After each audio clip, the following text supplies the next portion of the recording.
Good morning, everybody. Thank you for joining our Hoodwinked series. My name is Adrienne, work at the Oklahoma Insurance Department. I'm in the Communications Division. And just want to tell you real quick, thank you for joining. Also, in case you don't know what we do, we are a state agency, so we do not sell insurance. We are here to help. If you have questions, obviously, about Medicare, if you have questions about your homeowner's insurance, your life insurance, your auto. So we have a whole team here that can answer those types of questions. So if you need us, please get in touch, oid.ok.gov. Today, I'm going to introduce our speaker, which is Ray Walker. He is the Divisional Director for the Medicare Assistance Program at the Oklahoma Insurance Department. Ray Walker has more than 20 years experience working in and around the healthcare industry, primarily in insurance. Ray Walker currently serves on the advisory committee to the State Council on Aging and recently completed his second term on the SHIP Steering Committee, which he served as the vice chair for the SHIP Steering Committee. SHIP, by the way, is Senior Health Insurance Assistance Program, as well as the Leadership Council for the MIPA grant program. So he's going to be our expert today. I did want to mention, because I forgot to, if you guys have questions, we would love to answer them at the end. There is a chat box at the bottom, and you will, I'll say hello in just a second so you can see where it is, but definitely put a question there and we will get to those at the end. All right, Ray, I'm going to give you the wheel and you can take over. All right, sounds good. Good morning, folks. As Adrienne said, my name is Ray Walker, and I am the Director for the Medicare Assistance Program here at the Oklahoma Insurance Department. And I am now going to share my screen and bring up my presentation for today. Before we get started on talking about Medicare fraud, I did want to share with you that this is a series of events. You know, we've been doing these fraud conferences now for a number of years. And then thanks to the pandemic, we had to switch to doing them virtually. So this is our second year to be doing it via WebEx. And wanted to remind you that we've got several others that are coming up after this one. And on your screen, you'll see what those dates are and the topics. The next one will be next Thursday, and Jose Olivero from the Social Security Administration will be joining us to talk about Social Security scams. There's obviously a lot of those out there that are hitting people, and you need to be aware of what those are and how you can protect yourself. And then after that, we're going to have Michael Fry from the Attorney General's office that's going to be talking about power of attorney and ways that you can protect your loved ones and know what the pros and cons are and the do's and don'ts about taking care of your loved one's affairs. Also joining us from AARP, Amy Knopfziger is going to be talking about romance scams. And then we've also got Elaine Dodd from the Oklahoma Bankers Association, once again talking about different scams that are impacting the income and assets of our seniors. Jennifer Shaw, once again, will be joining us from the Securities Commission, talking about investment frauds. And there's a lot of things people a lot of times think that you got to have a lot of money before you have to worry about investment frauds, and that is not the case. We can all fall victim to this kind of fraud. So it's a really good one to listen to as well. And then last this year, we've got a newcomer, Frederick Lohman. He is with the National Insurance Crime Bureau. He's going to be joining us to talk about contractor fraud. So please take the time. There's the registration URL there at the bottom, oid.ok.gov/hoodwinked, and you can register for all or just the ones that you want to participate in. So please take the time to register. We'd love to have you join us for those. Now, next thing I want to do real quick, I kind of inserted this at the last minute.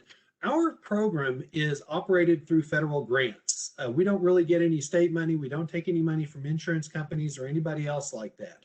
And those people that give us that grant money, they like to keep track on what we're doing and how successful we're being with our programs. So as a result of that, they've come up with a survey that they want folks to take. Now, as you can imagine, since we're doing these things via the internet, I can't hand you a survey. But what they've come up with, this that you're seeing on your screen is called a QR code. Probably a lot of you have used them in the past. If you want to take this survey, and I hope that you will, because it does help our program to justify what we're doing and stuff, if you'll take your smartphone, whether that's an iPhone or an Android, whatever the case may be, and if you'll turn on the camera function and point it at that QR code and get it right in the middle of your screen, it's going to pop up a button that takes you to a survey, and it'll say Survey Monkey on it. If you would take the time at the end of the presentation to go through that survey, that would help us out a lot, because it helps us get feedback on ways that we can improve the program, how are we doing, and ways that we can improve what we're doing for you. So please, if you wouldn't mind, take the time to do that. So today, what we're going to be talking about is preventing Medicare fraud and identity theft. Now, or identifying theft in the Medicare system. Now, with our program, as I said, we're a grant-funded program. We get our funding from 3 different grants. We've got the State Health Insurance Assistance Program grant that gives us money to go out and talk about what Medicare is and how Medicare works and all of that kind of stuff. Then we also have a grant that's called the MIPA grant, and that grant gives us funds to go out and find low-income seniors who are having issues paying for their prescription drugs. So we want to help them get signed up for a program that, if they qualify for it, it'll cover their monthly premium as well as lowering their copays. So that's that second grant. The one that we're talking about today, though, is our SMP grant. The SMP grant, or the Senior Medicare Patrol, is a grant from the Administration for Community Living, and it gives us money to go out and identify, seniors, and educating them on how they can protect themselves from becoming a victim of fraud. As I've said in previous presentations, we're losing billions and billions of dollars out of the Medicare Trust Fund every year to fraud, waste, and abuse. It's a huge problem, and it's a problem for the government. It's a problem for us as individuals and as Medicare beneficiaries. Now, the mission of the Senior Medicare Patrol is to empower and assist Medicare beneficiaries, their families, and caregivers to prevent, detect, and report healthcare fraud, errors, and abuse through outreach, counseling, and education. We're hoping to achieve that goal, by doing presentations like this and things, live. Now we're starting, as people are getting vaccinated, we're seeing more invitations coming in to do health fairs and other speaking engagements. We also contract with a number of agencies around the state. A lot of the area agencies on aging and community action agencies partner with us on doing this education in their geographic areas. Now, the main message that we try to convey with the Senior Medicare Patrol is to protect, detect, and report. One, we want people to protect their Medicare card, treat it just like a credit card, because people can use that ID number on there to charge claims to Medicare that are false. We'll talk more about that in a little bit. Secondly, we want you to detect fraud. There are ways that you, as a Medicare beneficiary, can be aware of where fraud is taking place. We want you to keep track of your doctor's visits and the prescriptions that you buy. And then we want you to look at your Medicare summary notice. That's that notice that you get from Medicare every month that tells you what the claims are that were submitted to Medicare for payment.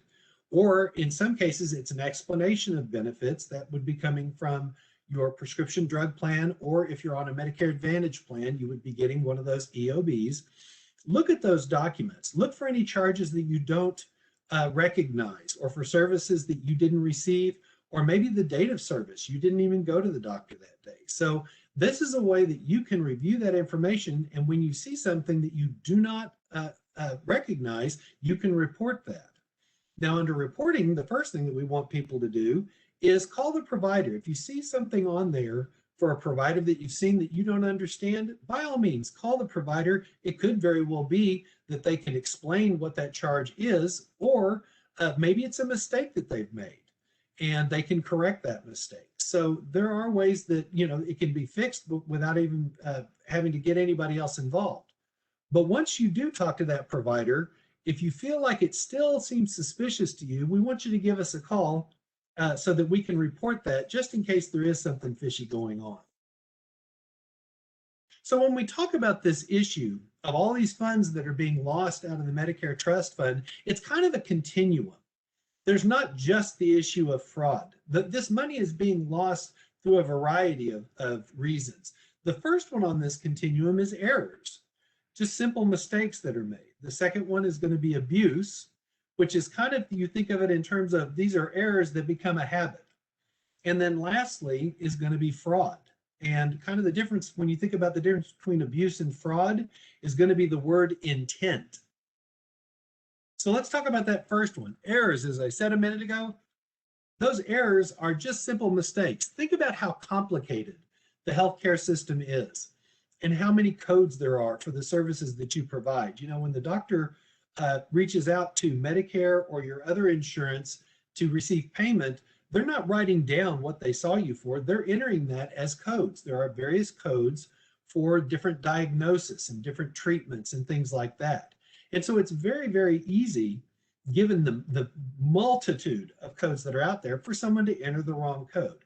The vast majority of the money that is lost out of the Medicare Trust Fund is due to errors, just honest mistakes that, if they're reported, can be corrected. So we definitely want people to report anything that looks suspicious so that that can be fixed. It not only impacts how much money is coming out of your pocket, but how much is coming out of the Medicare Trust Fund. The other thing you want to keep in mind is we're not asking you to be an investigator. You know, if you see something that doesn't look right, report it. It's not your job, it's not my job to decide whether something is an error or fraud or abuse or whatever. That's going to be left up to someone who's going to actually do some kind of a review or an investigation. We just want to know if there's a mistake so that we can correct it. The second one we're going to talk about is abuse. A lot of the things that start out as errors, honest mistakes that people are making, can evolve into abuse. That's when those errors don't get corrected. As I said a moment ago, there's a lot of different codes that can be used when someone is submitting a claim to Medicare. For example, an office visit can be coded at 5 different levels. So, you know, there's a very simple level that's reimbursed at a lower amount, or a more complicated level that's reimbursed at a higher amount. And if someone's not paying attention, they could be coding for services that are not appropriate. As well as the fact, another example of abuse is if a service that's being provided is not really medically necessary. You know, if the doctor's not really being careful about what they are testing someone for, if that person really doesn't need that test, that could be an example of abuse. So, you know, and it's kind of hard to, there's a very thin line between what's considered abuse and what's considered fraud. So again, what's going to be that litmus test? It's going to involve someone who's a skilled investigator getting in there and actually looking at the information. So again, that's not ours to decide. We just need you to report the information so that we can get that information to the proper authorities in case they do need to investigate something further. If it turns out what you're reporting, if we're able to communicate with you and it turns out it's really not fraud, at least we know that, and you know, we've been able to do some education. But it would be a shame if something did turn out to be fraud and you didn't take the time to report it so that it could be corrected or reported to the proper authorities. Last on the continuum is actual fraud.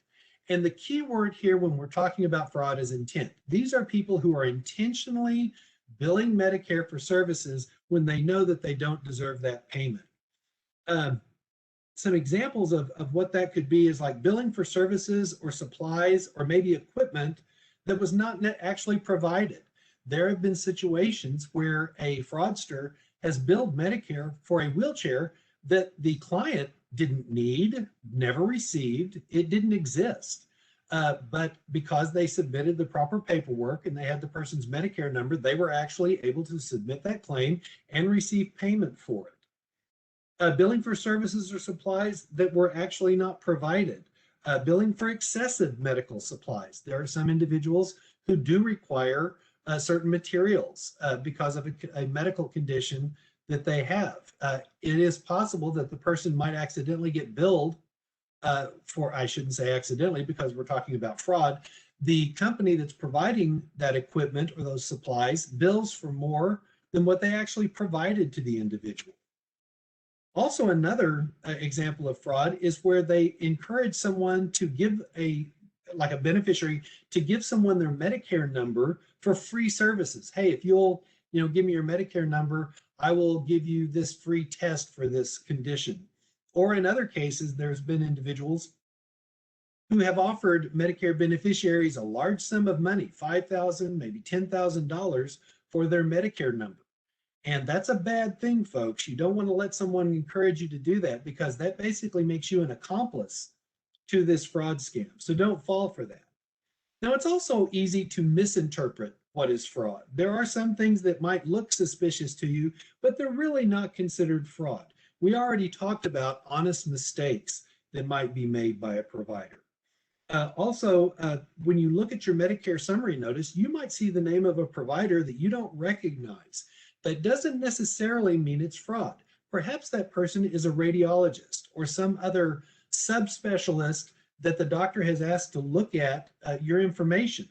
Maybe they consulted with your doctor, but it does still bear reviewing. So please go ahead and report those kinds of things. So let's take a look really quickly at kind of some of the fraud, the scams that we're seeing a lot of right now. And as you can imagine, at the very top of the list, we're seeing a lot of COVID-19 stuff, not necessarily just here in Oklahoma, but nationwide. There's been a lot of reports of scams that are related to COVID-19. Also, brace scams are still very big, as are the genetic testing scams. We're also going to talk about some scams with hospice, as well as upcoding and the ongoing opioid crisis. So with the COVID-19 scams, you know what fraudsters love to play on, what one of their greatest assets is our fear. If they can get us afraid, we're going to be more likely to do something that we shouldn't, just to alleviate that fear. So what they're going to play on is our fear of this pandemic. Seniors are at higher risk for contracting COVID-19, as well as the outcomes have been a lot more serious for some of our seniors. We've had some really bad horror stories of like nursing homes that have had the impact of this pandemic. And so, they're going to play on that and try and do things that they can to get us to give them information or stuff that they should not have. They're going to use telemarketing. They're going to come door to door. They're going to use postcards. We've seen a variety of different ways that these fraudsters have tried very, very hard to get our information. And, to these fraudsters, our personal information is a commodity, folks. They can take that Medicare number and they can turn that into cash. They'll use it to, create like the false claims that we talked about. They're going to submit claims to try to get payment. Or they might use that, let's say that they they got you to give them their Medicare number. They may use that information to trick someone into getting your Social Security number as well. Also, again, they'll use it to bill Medicare for products and services that never even existed. So some of the scams that we're seeing, and this is, nationwide, like in Louisville, there was a report of a fraud scheme where it was a drive-through testing where people could come drive through to get a COVID-19 test.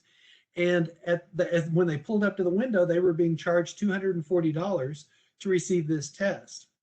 Also, there were reports in Los Angeles of ads, online ads, where people were using social media, and this ad would pop up for a test that they could do at home that was $39, and it could be used to confidentially screen for the presence of antibodies in the bloodstream, making it possible to detect current or recent viral infections of COVID-19. Made it sound really, really official. And so, the people in this instance, they got caught. They had to stop the ad and return the money that they had used. At the time that this scam occurred, there were no FDA approved, tests for at-home testing. I don't know that there is right now either. The next one you see there, Georgia, that gentleman is an interesting case because that's a person who actually started out. They had a telemarketing scam going on genetic testing, the testing for cancer screening. And they, when the COVID-19 pandemic started, they immediately switched over because they recognized they could make more money with a COVID-19 scam than they could with their ongoing genetic testing scam. So we're going to talk more about that guy or that scam a little bit later. Now, as far as treatment goes, there was a lot of ads that came out very early in the pandemic of different creams and different vitamins, other products that you could take that would use advertising to claim that it would boost your immunity to keep you from getting COVID-19. And in all of these instances, there was really no scientific proof that that product actually did what these advertisers were claiming it did. So they also got in trouble and were told that they had to quit doing that. There were like 7 companies that received letters from the FDA and which is the Food and Drug Administration, as well as from the Federal Trade Commission, telling them, stop that. You don't know that your product will actually do that. Other scams that we've seen reported recently, robocalls. One individual reported that she got a call that clearly was a recorded voice that said that they wanted to do a survey on her COVID-19 scam, and was she willing to participate in this survey? And if she was, she needed to push, let's say, 1. If she wasn't willing to participate, she needed to press 2. Well, don't press anything, folks. If you get a call like that that's asking you to do something like that, just because the recorded voice tells you that's what pushing 1 and 2 does, doesn't necessarily mean that's the case. No one is doing any of these robocall surveys right now. You need to just hang up. Don't push any buttons, because that may be giving them information or access that they don't need to have at this point in time. Also, emails have been going out. There's been a lot of emails that claim to be from Pfizer or Moderna, one of the manufacturers for the COVID-19 vaccine, telling people they need to register for a survey. And they're offering them rewards. They're offering them prizes if they will complete this survey. And the only charge to the beneficiary will be a nominal shipping fee. Now, this particular scam is kind of a twofer. If they can get you to do their survey, and maybe on that survey, they're asking some personally identifiable information, things like your date of birth or your Medicare number or something like that, they're getting some information that they shouldn't have. Secondly, if they convince you that, for this prize, this reward that you're going to get for doing their survey, all they need is your credit card number to charge this nominal shipping fee. Well, folks, you've now given them your credit card number, and there's no telling that they're going to only charge that nominal shipping fee. So don't fall for that. Don't give them that information. Also, there's been emails that when they do these emails, they're using the logos for these companies. They make them look really, really official. You shouldn't fall for those, folks. Don't believe that anything that you're getting over your email or anything is genuine. It's just better not to participate in those. Also, we've had, unfortunately, people showing up door to door. People have reported that one individual said that their mom had a visitor, someone that claimed to be a nurse that was coming there to do a COVID-19 test. And they came in, they looked like they were doing a test, they collected this woman's Medicare information, and she never heard another word from them. So, if you've got questions about your healthcare, whether that's COVID-19 or anything else, the people you need to be talking to are your doctor. Talk to your personal physicians, trusted resources that are going to steer you straight. So again, we want you to be cautious about any unsolicited requests for personal information. Anything that requests your Medicare number, and be suspicious if any unsolicited offers for COVID-19 tests, whether that's a phone call or someone coming door to door. You only want to be talking to your physician or another qualified healthcare professional. Don't let someone get your Medicare number. Don't click on any links. If you get one of those emails and it says click on this link to learn more, and you think, well, that won't hurt, I'll just click on this link to learn more because I haven't given anybody information. That's really a bad idea, folks, because just because that link says clicking on it is going to get you more information, it actually could be downloading some severe malware that's malicious software onto your computer. So again, if you don't recognize where that email is coming from or that ad, don't click on anything. Just delete it, erase it, get rid of it. Another fraud that we're seeing, unfortunately, is related to charity. People who are taking advantage of the pandemic to play on your emotions. They're trying to get you to donate money to help, let's say, people in India. as we know that the pandemic has hit them very, very hard. If you don't know for a fact who that is, if it's not a charity that's going through, say, your church or something like that, it's probably a bad idea to do any kind of charitable donations over the internet or something like that. So if you do, if you run across one of these things, what are you supposed to do about it? Well, one, you can call your provider, ask them if they think it's legitimate. Two, you can always call our office. I'll have our phone number up here in one of the slides at the end. You can call us and we can help, advise you as to whether something is a scam or not. Now, keep in mind, we're not investigators. I talked earlier about how you're not an investigator and I'm not an investigator. What we're going to do with your information, if we feel like something looks a little suspicious, what I and my team will do is we're going to refer that to the proper authorities, whether that's the Centers for Medicare and Medicaid Services or the Office of the Inspector General. We're going to pass this information on to others that we hope are going to be able to help us keep you safe and correct the situation. So let's move to this other one, medical brace scam. This one's been going on for a very long time. I know that you probably have seen the ads on television for, someone who can barely move, they're having trouble getting around, and then boom, all of a sudden they've gotten this knee brace or elbow brace or something, and their life is completely changed. Folks, most of the time, those are not legitimate braces. They put these ads, they work with telemarketing firms to put these ads on television and to generate interest from the community. They get people to call in, and then these telemarketing firms, they will be contracted with some physicians who, for a certain amount of money, will write an order for a patient that they've never even seen to get you this brace. In a lot of situations, the brace that is sent to you is if the brace is sent to you, and there's a lot of cases where people give their information and they never receive any kind of equipment. But on those cases where there actually is a brace that is delivered to the beneficiary, a lot of times it doesn't work. It's either a very cheap neoprene kind of brace that you could get off the rack at your local drugstore, or it's ill-fitting. It doesn't fit the person correctly, and that can actually do more damage than it does help. The other challenge with getting braces through these telemarketing scams is because once you give that company your Medicare number and they have billed Medicare for that brace, in Medicare's eyes, you've already got a brace. So if in the coming months or years you try to get another brace, Medicare is going to deny that claim because according to their records, they've already paid for you to have a brace. So again, this is a situation where if you need some sort of medical device, a brace for your elbow, your back, your knee, whatever the case may be, the person you need to be talking to is your personal physician, not through an ad on television or radio or something you saw in a magazine or online. Your doctor is there to protect you and make sure that you've got what you need. So don't fall scam to those. If you do get anything like that that you want to report, please give us a call. We would love to look into those things.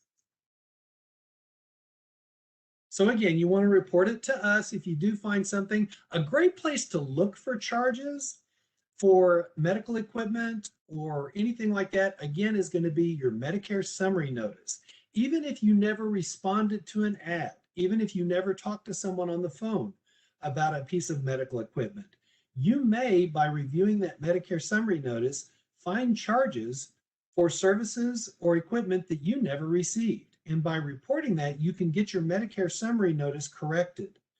You want to make sure that that Medicare summary notice is accurate because, again, if Medicare has already paid for that service, in their records, you don't need it again. So if in subsequent years you were to suddenly need to see someone for that service, that piece of equipment, Medicare may not approve the charges for it because in their mind you already got one.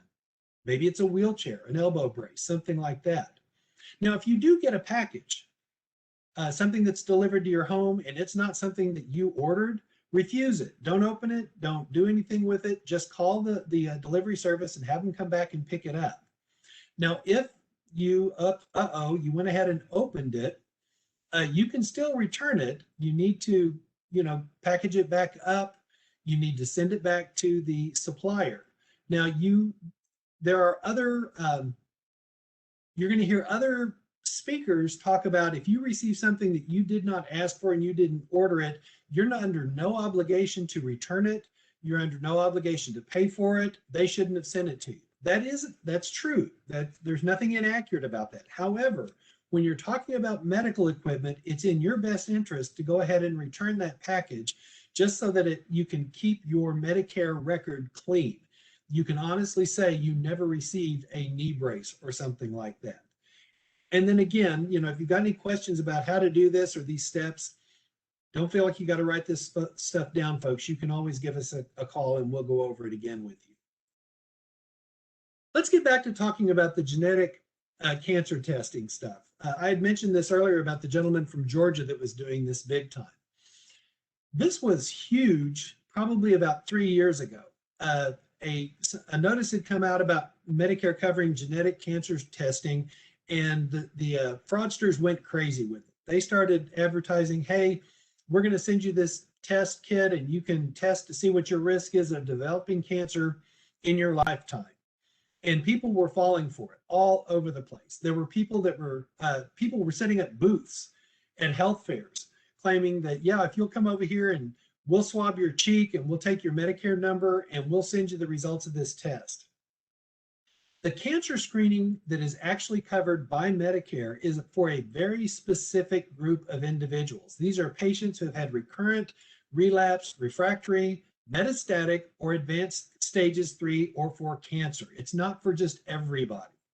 But these people weren't making that distinction. They were going out, and we had reports all over Oklahoma of people doing this. Don't fall for it. Again, if you need cancer screening, you need to be getting that done through your primary care physician. Go to your personal doctor and ask them if you need or qualify for this cancer screening. You don't want to be doing this just with some test you received in the mail. So again, just use those trusted providers. Don't consent to any lab test without your doctor's advice. If you get a genetic testing kit in the mail, don't use it. Throw it in the trash. You don't want to fall for that. We had reports of individuals who were setting up a tent at the side of in a parking lot and having people coming and doing these genetic tests. And they looked official. They had the rubber gloves. They had the cotton swabs. They had all the equipment. But folks, now that we've been through this pandemic, you and I both know how easy it is to get masks. We know how easy it is to get rubber gloves. Anybody can buy scrubs. Don't be fooled by the appearance of these individuals. They probably are not a clinician of any kind, form, or fashion. It's also very easy to make dummied up ID cards, things that look very, very official. You need to be going through your primary care doctor, through your, any physician that you're familiar with. That's who you need to be talking to. Now, let's talk very quickly about hospice fraud. This one's really kind of sad when you think about it. Hospice is a wonderful service. Hospice is a service that is provided to individuals who are in the final stages of life. They've got some condition, some illness that is, they've chosen not to treat that condition. They just want to be made as comfortable as possible in the time that they have remaining. And the people that provide this service, the honest people that provide this service, are amazing. I don't know how they do it on a daily basis. But as with any industry, unfortunately, there are some bad players in the hospice industry as well. And as a result of this, we've had situations where people were not terminally ill, and yet the hospice company somehow got them certified as being eligible for hospice. In other words, they have provided records that made it look like this person had a terminal condition. In some situations, they've done this by convincing the beneficiary that, hey, I can provide you with all these at-home benefits if you'll just sign this piece of paper. And they don't really educate the beneficiary about what it is that they're signing up for. And so subsequently, now this beneficiary may be getting some additional services, maybe some at-home assistance and things like that. But what they don't recognize is now in Medicare's eyes, they are not, they're on hospice, they're terminal. And so there may be certain claims that would come through that Medicare might not pay because they think this person is on hospice. Other situation, and this one really breaks my heart, is there have been caregivers for individuals who have been convinced to sign up their loved ones on hospice when that person was not really in a terminal condition. So there's a number of different ways that, you know, people can do this, and it's really, it's sad. Also, there have been instances where doctors, where practitioners have been incentivized. They've been paid kickbacks to refer people to a hospice company and to get people signed up. So again, where do you need to go? If you've got any questions about this stuff, talk to your doctor. If someone contacts you about signing up for a program like this, and don't fall for it. Also, another person that I didn't mention, there, you might also, if you've got a family member, if you've got a friend, if you've got other people, your circle of influence, those people that you talk to and trust on a daily basis, maybe it's someone at church or some other, a neighbor or something like this. Talk to them about some of this stuff. Run these ideas by other people. You could actually be helping somebody else preventing them from falling for the same scam. So, talk amongst yourselves about some of this stuff. Upcoding is another thing I wanted to mention. When we go to the doctor, we'll go to the doctor and we'll get some tests run, or we'll get a shot. They'll diagnose whatever's making us feel bad. And, then they bill our insurance to get reimbursed. Unfortunately, there have been some situations where a person may have gone to the doctor for a simple illness, and then the provider, whoever the provider was that saw them, might upcode. And that means that they basically used a billing code to receive a higher reimbursement than should have been allowed for the services that were provided. Now, keep in mind, when I talk about this stuff, by and large, most physicians, most doctors, hospitals, etc., they're fine, upstanding citizens. They're not bad guys. So I don't want to give you the impression that you can't trust our healthcare industry. These are good people, but like any other industry, we are going to have a few bad apples. So it's a good idea just to be cognizant, just to be aware of what's being billed to Medicare. Where are you going to find that information? Again, on your Medicare summary notice, or on your explanation of benefits if you're on a Medicare Advantage plan. So, look at those things. See if what you see on that Medicare summary notice looks to you like what you received at the doctor's office. A really good tool to use anytime you go to the doctor or the hospital, you get tests, we've got this little booklet. It's called a healthcare tracker. And we give them out. They're free. They don't cost anything, and you can contact our office and we're happy to send you one. But when you go to the doctor or whatever, this booklet gives you a place to document when you went to the doctor, why you went to the doctor, and what the doctor did at that visit. That way, when your Medicare summary notice comes in the mail, or when you view it online, because you can now see these online, you can compare what's on that Medicare summary notice to your own records and see if it matches up. If you see charges for services that you don't recognize, that gives you an opportunity to call the provider and question those charges. If it's an honest mistake, they'll fix it, or they might be able to explain it to you and okay, I understand what you're saying now. But if after that conversation you still think something seems peculiar, we want you to give us a call and let us go over it with you.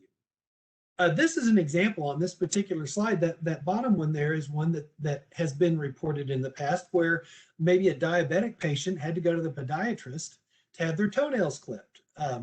And when they received their MSN, the Medicare summary notice, they noticed that it looked like the charges were from a much more intricate surgery than just getting somebody's toenail clipped. So you want to be aware of that. Now I want to talk about prescription drug abuse. This has become a huge, huge topic.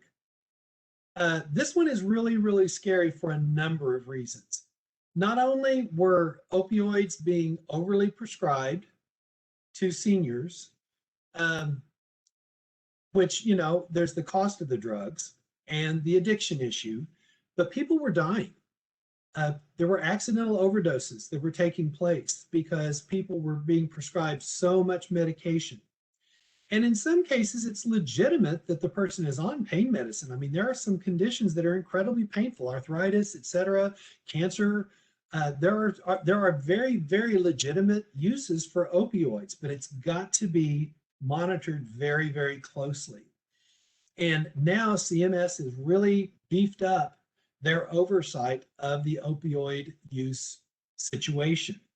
And so they're watching it much, much more closely so that, you know, they can try and avoid any of the fraud that takes place there. Some of the areas where we see issues or where we're seeing the impact of opioid abuse is, you know, number 2 here that you're seeing, medicine cabinet diversion. What that's referencing is, you know, you may have been prescribed some heavy duty painkillers for your knee surgery or your back surgery. And you've taken all of them you need, you've got some left over, but they're still sitting in your medicine cabinet. What happens when someone comes to your house and a few days later you're getting something else out of the medicine cabinet and you notice that that pill bottle's gone, or it's not as full as it seemed to be before?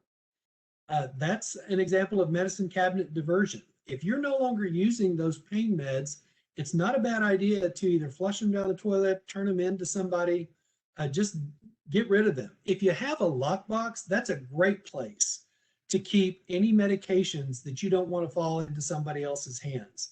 So I would encourage anybody, if you don't have one of those locking medical boxes, see if you can find one.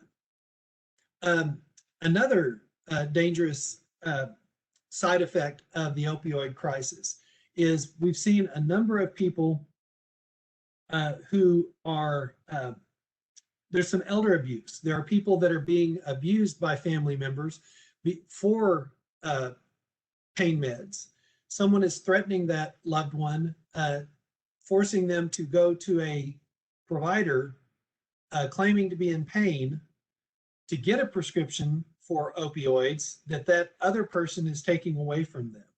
Another sad byproduct of the opioid crisis is we're seeing a growing number of grandparents who are raising grandchildren.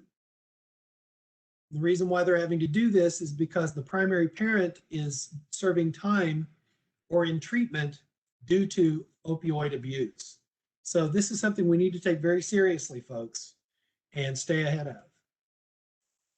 I wanted to reiterate something that I said earlier. If you are on a Medicare Advantage plan, that's the HMOs and the PPOs that are out there that someone may be on to provide their Medicare services, you can be just as much a victim of fraud, waste, and abuse as anybody else.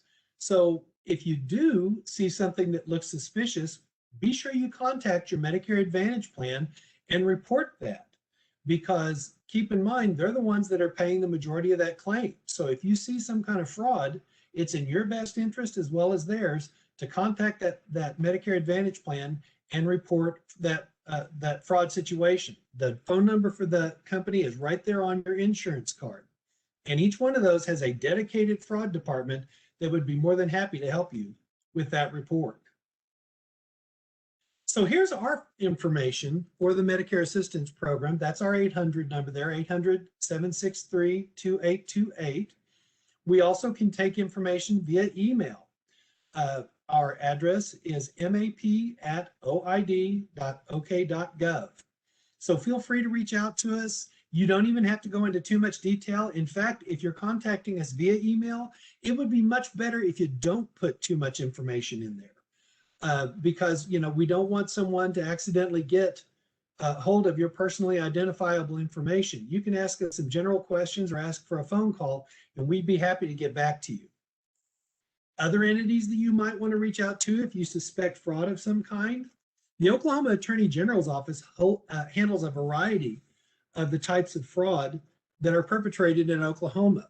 if maybe your fraud isn't Medicare related, maybe it's a Medicaid fraud problem. Medicaid is the program for low-income seniors, or maybe it's some other type of fraud that you're seeing, maybe over the internet or telephone, contractor fraud, something like that. You could reach out to the Oklahoma Attorney General's office and they would be happy to help you. Your local law enforcement is always a great resource to contact anytime you suspect you've been a victim of theft or fraud. One of the things that they do is they fill out like a crime report. That gives you a document. That gives you a record that you have in fact reported something that was suspicious. If you suspect that someone who is residing in a nursing home is somehow being taken advantage of or neglected, the state long-term care ombudsman are the folks that you want to talk to and make a report to them. And they've got volunteers that can go into those nursing homes and actually take a look and make sure that that person is safe and taken care of. Federal Trade Commission is mentioned there. The last one on the list that I want to mention to you is KeyPro. KeyPro is they're a quality improvement organization. What their role is if you feel like the quality of the care that a person is, someone who's on Medicare, if you feel like the quality of the care that they're receiving isn't what it should be, you can call and report that to KeyPro. This would also come into play if you've got a loved one who is in the hospital and the hospital is saying they're about to be discharged and you think they're being discharged too soon. You can contact KeyPro at this 800 number and they can come in and review it before the person gets discharged. And if they feel like the person is being discharged too soon, then they can inform Medicare and Medicare will continue paying for that person to stay in the hospital. So this can be a great resource if you feel like a loved one might be getting out of the hospital too quickly. So anyway, and one last thing that I do want to mention, if you're interested in becoming a volunteer for our program, we love to have people who can go out and help us in their local community, educate people about fraud, waste, and abuse in the Medicare system. And our volunteers provide a variety of services. Some of them, they just hand out written materials. Some of them speak. We can use volunteers in a variety of situations. So if it's something you might be interested in. Oh, and I mentioned early on that we contract with some local agencies. So there might be an agency in your local community that we work with that you could become a part of to be one of our volunteers. So please let us know if that's something that you might be interested in. At our website, map.oid.ok.gov, there's information about that. One more time, here's our URL for the survey. If you get a chance, please, take advantage, use your phone and, hover over this and take that survey. That would help us out tremendously. And we would love to have that information from you. All right, so now we're going to go to questions. And I am going to stop sharing my screen. There we go. So do we have any questions? Ray, we have one question. This is a little bit more Medicare related, but Chris is new to Medicare. He said that he went to his doctor for a wellness check, which is supposed to be covered 100% by Medicare. He was surprised when he got a bill. Medicare paid their portion, but the doctor charged for an office visit. So that went towards his deductible and ended up costing $130. Is this normal? Okay, so when you go to the doctor, that is a really good question. The wellness visit, that's one of the preventive services that is covered at 100% by Medicare. However, when you go to the doctor, you've got to make it very clear to the doctor that what you're there for is the wellness visit that is covered at 100%. Now, if you're an individual who has been seeing this doctor for a number of years, your doctor may already be aware of health conditions that you've got. In other words, you may have some chronic conditions that your doctor is constantly monitoring you for. So it may be that you're not eligible for that wellness visit that's covered at 100%. A wellness visit is basically to make sure you're still well. Well, if you're someone maybe you're a diabetic, or maybe you've got high blood pressure or something. So your doctor is going to have to do certain tests or activity. A wellness visit, they're not going to do a whole lot of medical stuff. Basically, what they're going to do is maybe listen to your chest, listen to your heartbeat. They may ask you some questions about how you feel, or are you safe at home? Do you need a ramp or something like that? So a wellness check is not nearly as in-depth as what a physical would be. So it's very important that you make that clear upfront to the provider what your expectations are, so that they in turn can say, well, actually, you're not really eligible for that, because to keep you healthy, I need to do this. Okay. That was the only question I got. So certainly, if anybody has any questions, you're welcome to reach out to Ray or his team at any time. Ray, I don't know if there's anything else that you want to mention. I think we're in great shape. I really appreciate everybody's time and effort. Please do your surveys. And also, don't forget to go to our website to register for those other events that are coming up. I think you'll really like those events. We really look forward to next year, when we hope we're going to actually be able to go out like we've done in the past, do our fraud conferences. We miss seeing you guys and getting to interact with you personally. And hopefully that's going to be coming very, very soon. So again, thank you for joining us, and you guys have a good day.